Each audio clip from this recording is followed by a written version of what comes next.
Live image के द्वारा ये वीडियो टेलीकास्ट करने से कुछ दिन पहले अभिलाष और आलोक के फादर पर जानलेवा हमला हुआ और उनकी हालत बहुत क्रिटिकल है।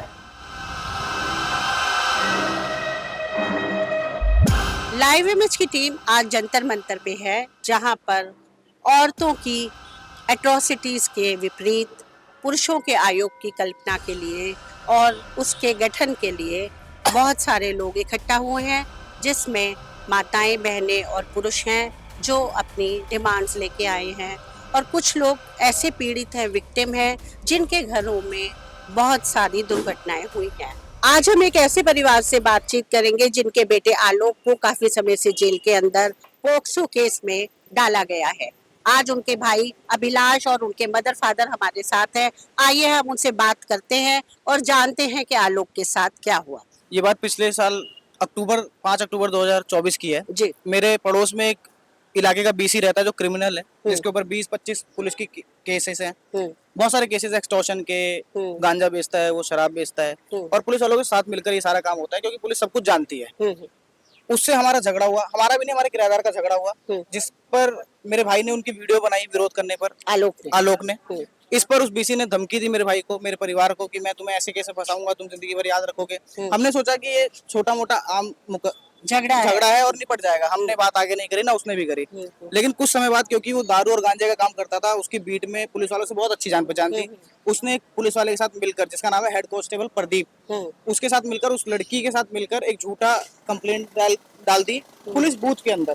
लड़की कौन थी? लड़की उसके यहाँ काम करती है जो दारू और गांजा बेचती है। अच्छा, उस बीसी के यहाँ। मेरे पास इसकी सीसीटीवी फुटेज है जिसमें वो गांजा और दारू बेचती हुई लड़की दिखती है। मैंने वो सारे पुलिस को भी दिखाए हैं, लेकिन कुछ नहीं हो रहा। उसके बाद जब हम पुलिस बूथ पर गए तो वहाँ पर पुलिस वालों ने बोला कि ये इलाके का बीसी है, तुम इससे क्यों झगड़ रहे हो, ये तुम्हें फंसा देगा, तुम पोक्सो केस जानते नहीं, तुम अपना घर बेच के यहाँ से चले जाओ।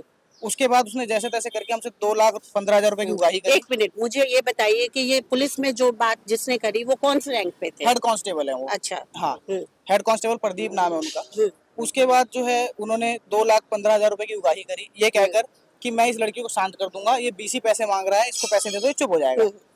हमने वो पैसे जैसे तैसे कहीं से कर्ज लेकर कुछ भी करके दिए, क्योंकि पोक्सो का हम जानते हैं कि बहुत ही खतरनाक केस होता है और इसमें कोई सुनवाई नहीं होती है। हमने वो पैसे दिए, लेकिन इसके बाद क्योंकि उसके हौसले और बुलंद हो गए, वो हमारे घर पर आने लगा, धमकी देने लगा कि अब अपना प्लॉट मेरे नाम कर दो, जैसे तुमने 2 लाख दिए हैं वैसे प्लॉट दो, यहाँ से चले जाओ, वरना मैं तुम्हें फंसा दूंगा, या फिर 10 लाख रुपए या फिर प्लॉट। फिर हमसे रहा नहीं गया, हमने उस चीज की कंप्लेंट थाने में जाके एसएचओ को करी, एसीपी साहब के यहाँ करी, डीसीपी साहब के यहाँ करी। जब थाने और वहाँ पर कंप्लेंट हुई और उन्हें पता लगा कि हमारे पास कंप्लेंट है, हमारे पास उस पुलिस वाले की ऑडियो रिकॉर्डिंग थी, कांस्टेबल की, जिसमें वो कह रहा है कि बीसी अशोक ने पैसे ले लिए, सारा षड्यंत्र रचा है, उसे पैसे देके मामला दबा दो। मेरे पास हेड कांस्टेबल प्रदीप की रिकॉर्डिंग है, जिसमें वो कहता हुआ साफ साफ सुना जा सकता है कि आपसे जो पैसे की उगाही करी है वो अशोक ने मिलकर करी है, मैंने उसको पैसे दिए, उसके पास पैसे पहुंच गए हैं और ये मामला खत्म हो जाएगा। लेकिन जब मैंने सारी की सारी रिकॉर्डिंग वहां पर थाने में दी, तो मेरे सुनवाई होने की बजाय उन लोगों ने उसके बाद, मेरे कंप्लेंट देने के बाद, मेरे ऊपर एक एफआईआर रजिस्टर कर दी, मेरे भाई के ऊपर एक पोक्सो का एफआईआर रजिस्टर कर दिया। और उस एफआईआर के बारे में हमें नहीं बताया गया, हमें ये कहकर छोड़ दिया गया कि जाइए आप लोग घर और आराम से रहिए, जब हम बुलाएंगे तो आ जाना। हम चले गए घर, अब कुछ नहीं हुआ। उसके बाद हमारा भाई रह रहा था आराम से, पुलिस वालों ने कुछ नहीं कहा। फिर उसके हौसले बुलंद होते गए, उसने दिसंबर में मेरे पापा पर गाड़ी चढ़ा दी अपनी वाइफ के साथ मिलकर, पूजा ने और अशोक ने मिलकर। अच्छा। ये नवंबर में ये कहकर कि तुम पैसे नहीं दोगे तो मैं मार दूंगा जान से। अच्छा। गाड़ी चढ़ा दी। हमने इसकी भी कंप्लेंट थाने में दी, तो उनका साफ कहना एक्सीडेंट तो किसी से भी हो सकता है। अच्छा। और उन्हें कोई कार्रवाई नहीं करी। इसके बाद हमने डीसीपी साहब को कंप्लेंट दी, जिसका मुझे आज तक कंप्लेंट नंबर भी याद है, PSC 136 उस कंप्लेंट का नंबर था। उस पर डीसीपी साहब ने सुना, कार्रवाई की और उस हेड कांस्टेबल प्रदीप को और उसके साथ जितने एफआईआर नंबर नहीं, कंप्लेंट नंबर जो मैंने डीसीपी ऑफिस में दी थी। अच्छा। उस कंप्लेंट के अगेंस्ट हेड कांस्टेबल प्रदीप को और 2 और बीट वाले स्टाफ को सस्पेंड कर दिया गया और हमारी इंक्वायरी को विजिलेंस के लिए दे दिया गया। विजिलेंस ने इंक्वायरी करी और इस बौखलाहट में जब उन्हें पता चल गया कि विजिलेंस में इंक्वायरी हो रही है, हमारे सस्पेंड हो गए, तब हमारे भाई को बुलाया जाता है कि आ जाओ थाने में। फिर हमने किसी से बात करी, एडवोकेट से, उन्होंने कहा कि नहीं आपके ऊपर एफआईआर हो चुकी है। आज तक हमें नहीं पता था कि एफआईआर हो गई, दिसंबर 2024 तक। फिर किसी पुलिस वाले ने हमें नहीं बताया और ना ही कोई हमारे घर आया कभी भी। एफआईआर हुई थी 21 अक्टूबर 2024 को। दिसंबर तक हमें कोई ज्ञान नहीं है। जब कंप्लेंट हो गई, सस्पेंड हो गए, तो बदला लेने के लिए उन्होंने फिर से हमें बुलाया। अच्छा। फिर हम नहीं गए, हमने कहा नोटिस दो, नोटिस नहीं दिया गया, हम नहीं गए। तो फिर हम एडवोकेट से मिले, क्योंकि ये बार बार हो रहा था, कभी तो हमें जाना था। हम एडवोकेट के पास गए, उन्होंने हमें सलाह दी कि भाई आपके ऊपर FIR हो चुकी है और अब आपको बेल के लिए जाना पड़ेगा। हमने FIR बेल के लिए लगाया और उसके बाद हमें इंटरिम बेल मिली। इंटरिम बेल में ये पाया गया कि अगर पॉक्सो का मैटर हुआ, हमारे घर पर कैमरे लगे हैं, कोई CCTV कैमरा कलेक्ट नहीं किया गया। जनवरी में जब कोर्ट इंस्ट्रक्शन देता है तो वो CCTV कलेक्ट की जाती है और उसके बाद उस CCTV को आज के दिन तक FSL में नहीं भेजा गया। FIR को 1 साल हो चुका है, आज 5 तारीख है, 1 साल हो गया पूरा उस विवाद को। आज तक कोई चार्जशीट फाइल नहीं हुई है। पुलिस का कहना है इन्वेस्टिगेशन चल रही है। मुझे नहीं पता किस तरीके की इन्वेस्टिगेशन वो कर रहे हैं, कब तक वो करेंगे। हेड कांस्टेबल प्रदीप के ऊपर डिपार्टमेंटल इंक्वायरी हो चुकी है, विजिलेंस की कंक्लूजन है मेरे पास, उसका RTI का रिप्लाई है, खुद DCP ऑफिस का रिप्लाई है, जिसमें कहा गया है कि एलिगेशन है सब्सटेंशिएटेड, मतलब वो मानते हैं कि उसने पैसा लिया है। किसने? हेड कांस्टेबल प्रदीप ने। DCP साहब ये मानते हैं कि हेड कांस्टेबल प्रदीप ने पैसा लिया है, लेकिन उन्होंने ये कहकर बात टाल दी कि अभी डिपार्टमेंटल इंक्वायरी चल रही है। मुझे समझ नहीं आ रहा है कि अगर विजिलेंस कह चुका है तो आपका डिपार्टमेंट क्या करेगा। वो इंक्वायरी हो जाएगी, कल फिर आप कहेंगे डिपार्टमेंटल इंक्वायरी चल रही है। आज तक उन पर FIR नहीं हुई है किसी भी प्रकार की, ना BC अशोक के ऊपर, ना ही हेड कांस्टेबल प्रदीप के ऊपर। जबकि हम DCP ऑफिस जाते हैं, हमें ये कह दिया जाता है कि आपके ऊपर करेंगे। और जब हम थाने में जाते हैं SHO साहब के यहाँ, तो SHO साहब का कहना है कि आप बार बार इसलिए कंप्लेंट कर रहे हैं क्योंकि आपके बेटे के ऊपर FIR है, जो कि सत्य नहीं है। वो SHO साहब भी जानते हैं। आपका कौन सा थाना लगता है? शाहबाद डेयरी थाना, शाहबाद डेयरी। इस तरीके से उनके साथ मिला हुआ आज के दिन तक दारू और गांजे का बिजनेस चल रहा है। मेरे पास हजारों CCTV फुटेज है, डेली मैं निकालता हूँ, डेली की मेरे पास CCTV फुटेज आप कहेंगे मैं सारी दे सकता हूँ। वो लड़की आज भी दारू बेचती है, उसके घर पर गांजा बेचती है, वो BC दारू बेचता है, गांजा बेचता है, और उनका यही काम है कि एक्सटॉर्शन करो, फंसा दो, पुलिस वालों को रख दो, क्योंकि सब ये जानते हैं कि पुलिस को कोई कुछ नहीं कह सकता। और यही हो रहा है हमारे साथ भी। पुलिस की मिलीभगत, पुलिस की पूरी मिलीभगत है। 1 साल हो चुका है, मैं एक एक सबूत देने के लिए तैयार हूँ। मुझे समझ नहीं आता, जहाँ पर आपके DCP साहब कह रहे हैं कि हाँ एलिगेशन प्रूव हो चुके हैं, ये CCTV फुटेज में दिख रहा है। DCP साहब की इंक्वायरी रिपोर्ट है, नितिन वालसान जी थे, उन्होंने ही सस्पेंड किया था, उन्होंने इंक्वायरी के लिए लिखा था, लेकिन वो आज तक इंक्वायरी पूरी नहीं हुई है। DCP साहब ने, उन्होंने बहुत अच्छे से सुना था, उन्होंने सस्पेंड भी किया था, और आज तक वो इंक्वायरी चल रही है। तो आलोक कितने दिन से जेल में बंद है? 3 महीने हो चुके हैं। अच्छा। और जबकि पोक्सो का लॉ ये कहता है कि 2 महीने के अंदर चार्जशीट डल जानी चाहिए। Okay. Date of offence section 193 clause 2 ये कहता है कि 2 महीने के अंदर चार्जशीट सबमिट हो जानी चाहिए। 1 साल हो चुके हैं इस बात को, आज तक कोई चार्जशीट नहीं है। कोई जज नहीं पूछते क्यों नहीं है, कोई पुलिस वाला नहीं पूछता क्यों नहीं है, बस हम इन्वेस्टिगेशन कर रहे हैं। इन्वेस्टिगेशन के नाम पे आज के दिन तक हमें थाने नहीं बुलाया गया, एक सिंगल नोटिस नहीं है हमारे पास। आज के दिन तक कौन सी इंक्वायरी हो रही है? उसके बाद उस लड़की ने अंगूठा लगाकर ये बयान दिया था कि मैंने जो भी कार्रवाई करी है वो गलत करी है। पॉक्सो जिसने लगाया है, पुलिस वालों के दबाव में करी है। उसकी CCTV फुटेज है, उस लड़की का कबूलनामा है, उस कबूलनामे की आपके पास CCTV फुटेज? करेक्ट। उस SI ने, जिन्होंने FIR करी थी, उनका नाम है SI पिंकी, उनके खुद के कैमरे की बनाई वीडियो है जिसमें ये कहा गया कि मैं किसी के दबाव में आकर कंप्लेंट कर रही हूँ, मैं कोई कार्रवाई नहीं चाहती हूँ। उस वीडियो को दबा कर रख लिया गया SI पिंकी द्वारा, और उसके बाद FIR करी गई। वो वीडियो मुझे बाद में विजिलेंस से मिली, जिसमें कहा गया कि ये सारी की सारी फुटेज, ये देखो ऐसे ऐसे इंक्वायरी हुई है, लेकिन वो इंक्वायरी चल रही है, अनगिनत दिनों तक चलती रहेगी और कुछ कार्रवाई नहीं हो रही है। नहीं, मगर इन द मीन टाइम अगर आलोक जेल में है तो ये पूरे परिवार के लिए बहुत दुख का विषय है। जी बिल्कुल, बिना किसी, तो चलिए लॉन्ग चलती रहे, हाँ, कोई दिक्कत नहीं है, मगर एक बच्चा जो बिना वजह, बिना किसी उसके जेल के अंदर बंद है, ये बहुत मुश्किल है परिवार, बहुत ही मुश्किल है। आज इतने समय हो गया, 1 साल से हमारा भाई जो है घर पर नहीं है, दूर है, 3 महीने से अभी और सबसे बड़ी बात है कि वो क्रिमिनल नहीं है। क्रिमिनल नहीं है, इस बात का सबूत सबके पास है। DCP साहब मानते हैं, ACP साहब मानते हैं, SHO को भी पता है ये बात, लेकिन क्योंकि उनके पुलिस वाले फंस रहे, उनका हमेशा यही कहना है, हम इंक्वायरी पे जाते हैं, जो इंक्वायरी हो रही है उसमें हमें बुलाया जाता है, पूछताछ की जाती है, हम जाते हैं वहाँ पर, हमें साफ साफ प्रदीप कहता है कि अपनी कंप्लेंट वापस दो वरना कोई नहीं बचेगा, आप सबको फंसा देंगे। आप देख रहे हो पिछले 1 साल से। और ये डेली चल रहा है, डेली हमारे घर में डर का माहौल है, डेली ये सारी कार्रवाई हो रही है, हमें बुलाया जाता है हफ्ते में 10 दिन में, और वहाँ पर प्रदीप का यही कहना होता है। हेड कांस्टेबल प्रदीप नाम है उसका, जिसने उगाही करी है, वो इंक्वायरी में आता है और रोज उसका यही कहना है कि अपनी कंप्लेंट वापस दे लो वरना फंसते चले जाओगे, तुम कभी नहीं निकाल पाओगे पोक्सो ऐसा केस है, जब तक पुलिस नहीं चाहेगी आप नहीं निकल सकते। हमें समझ नहीं आ रहा कि हम कहाँ जाएं। तो अभी एट प्रेजेंट आप क्या कर रहे हो? एट प्रेजेंट हमने कोर्ट के अंदर बेल के लिए एप्लीकेशन लगाई है, लेकिन इस बात को जानकर कि बेल हो जाएगी चार्जशीट के बेसिस पे, पुलिस वाले चार्जशीट फाइल करने के लिए राजी नहीं है। और जज साहब का कहना है कि इन्वेस्टिगेशन कंप्लीट होने दीजिए, ये परेशानी है। और उसके बाद हम कई बार बहुत सारी जगह जा चुके हैं, हमने ऑनलाइन गवर्नर LG गवर्नर जी को लिखा, उन्होंने भी रिप्लाई में यही दिया कि सारे के सारे एलिगेशन आपके प्रूव है। हमने पीएमओ पोर्टल पे कंप्लेंट करी, हमने पीजी पोर्टल पर कंप्लेंट करी, हमने हर जगह किया और हर जगह का हमारे पास आरटीआई रिप्लाई है, हर जगह का हमारे पास पोर्टल का रिप्लाई है, ऑथेंटिकेटेड जिसे कहते हैं।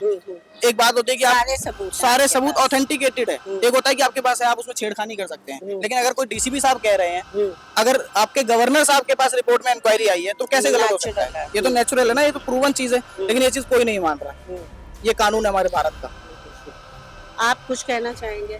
डीसीपी साहब और जान सीपी कमिश्नर साहब से यही आग्रह करना चाहते हैं कि हमें जान माल के खतरा है, कभी ये लोग कुछ कर सकता है और मारने की धमकी अलग से मिलता है। अभी सीएसओ है, उसे घर वाली है, वो रास्ते चलते घेर लेता है, कभी भी रास्ता छीन लेती है और वो पक्षों का केस लगाना चाहती है। इससे पहले बोले कि कोशिश किया, पत्थर हमें मार दिया और 100 नंबर हम किए तो हमारा सुनवाई नहीं हुआ और हमारे ऊपर एक गलत एफआईआर दर्ज कर दी है, झूठ मुकदमा। तो पुलिस वाले और अशोक बीसी मिल करके जो है हमारे पूरे परिवार के खत्म करना चाहता है। या सीधे कहता कि यहाँ से बेच के चले जाओ, नहीं तो तुम्हें जान मार देंगे यहाँ से। अच्छा। किसी को रहने नहीं देंगे, ये कहता। तो इसीलिए हम जो है डीसीपी साहब और सीपी साहब से आग्रह करना चाहते हैं कि हमें जान माल की रक्षा के लिए जो कुछ किया जाए।